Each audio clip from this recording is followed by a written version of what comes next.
नमस्कार, आप देख रहे हैं YAS न्यूज।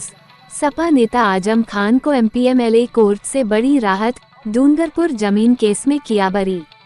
उत्तर प्रदेश के पूर्व मंत्री आजम खान को डूंगरपुर के एक और मामले में कोर्ट से बड़ी राहत मिली है।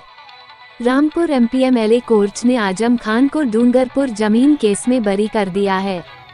झटकों पर झटके झेल रहे सपा के राष्ट्रीय महासचिव आजम खान को डूंगरपुर के एक अन्य मामले में कोर्ट ने राहत देते हुए बरी कर दिया गया है।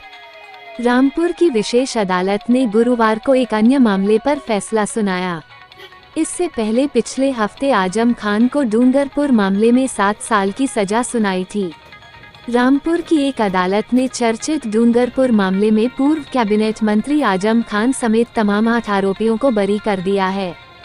दरअसल डूंगरपुर के अब तक 3 मामलों में कोर्ट अपना फैसला सुना चुका है, जिसमें 2 मामलों में सपा नेता आजम खान बरी हुए हैं, जबकि एक केस में उन्हें 7 साल की सजा सुनाई गई है। बता दें कि रामपुर के डूंगरपुर प्रकरण में आजम खान और अन्य के खिलाफ 12 मुकदमे दर्ज हुए थे। गौरतलब है कि यूपी में जब समाजवादी पार्टी की सरकार थी, तब डूंगरपुर में आसरा आवास बनाए गए थे। जहां आवास बनाए गए उस जगह पर पहले से कुछ लोगों के मकान बने हुए थे। आरोप था कि मकानों को सरकारी जमीन बताकर साल 2016 में तोड़ दिया गया था। इतना ही नहीं, ये भी आरोप लगाया गया कि पीड़ितों से साथ लूटपाट तक की गई। इसके बाद साल 2019 में बीजेपी की योगी सरकार ने रामपुर के गंज थाने में इस मामले में तकरीबन 1 दर्जन अलग अलग मुकदमे दर्ज कराए गए थे।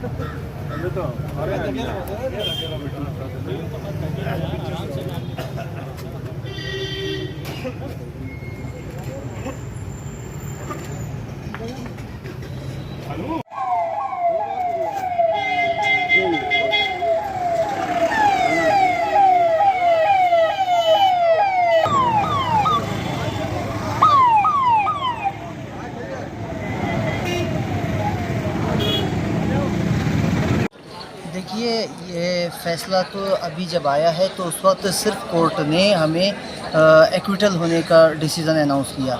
ये तो अब जब तक डिसीज़न हम पूरा पढ़ नहीं लेंगे तब तक नहीं मालूम चल पाएगा। लेकिन इस डिसीज़न में, क्योंकि इस केस के ट्रायल में हम इन्वॉल्व रहे, तो जो हमारी तरफ से पक्ष रखा गया आज़म खान साहब का और अज़हर अहमद खान साहब का और बाकी एक्यूज़ का, तो उसमें हमने ये बात साबित की है कि ऐसी कोई घटना हुई नहीं है। जो एलिगेशन था मकान तोड़ने का, वो एलिगेशन प्रोसिक्यूशन साबित नहीं कर पाया है, क्योंकि वहाँ पर किसी किस्म का कोई मकान नहीं था। ये घटना की FIR 2016 में दर्ज कराई गई थी। 2016 में घटना बताई गई थी। 2019 में इसकी FIR दर्ज कराई गई थी। लगभग 3 साल के बाद FIR दर्ज होती है। इसमें जो वादनी है उन्होंने कोई ऐसा एविडेंस नहीं दिया जिससे ये साबित होता हो कि वो कभी पुलिस कंप्लेंट में गई थी इस मामले को लेकर। ना ही उनकी कंप्लेंट कभी डिनाई हुई, ना वो 156(3) में आई। तो उनका केस बिल्कुल बेसलेस केस था। जो उनके पब्लिक के गवाह थे, प्रोसिक्यूशन के जो विटनेसेस थे, उन विटनेस ने किसी ने ये एक्सेप्टेंस नहीं दी कि हाँ यहाँ हमारा मकान था।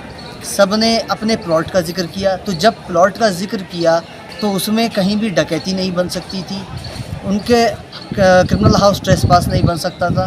तो यही सारे बेस बने इस मुकदमे के एक्विटल होने में।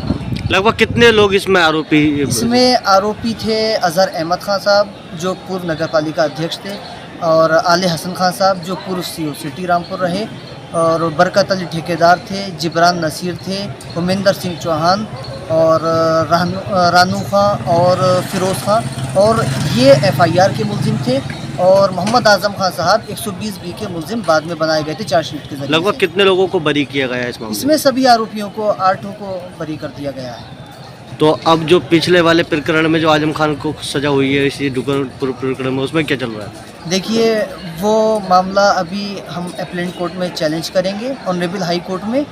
नेचर उसका भी सेम था, क्योंकि जो उसके वादी थे एहतशाम, वो इसमें गवाह थे। इससे पहले जो हमें एक्विटल हुआ था, हमारा एक मामला, वो घटना 507/19 थी, उसमें भी एहतशाम वादी थे, वो गवाह थे। तो लगभग जो एक मामले में वादी है, वो किसी दूसरे मामले में गवाह है।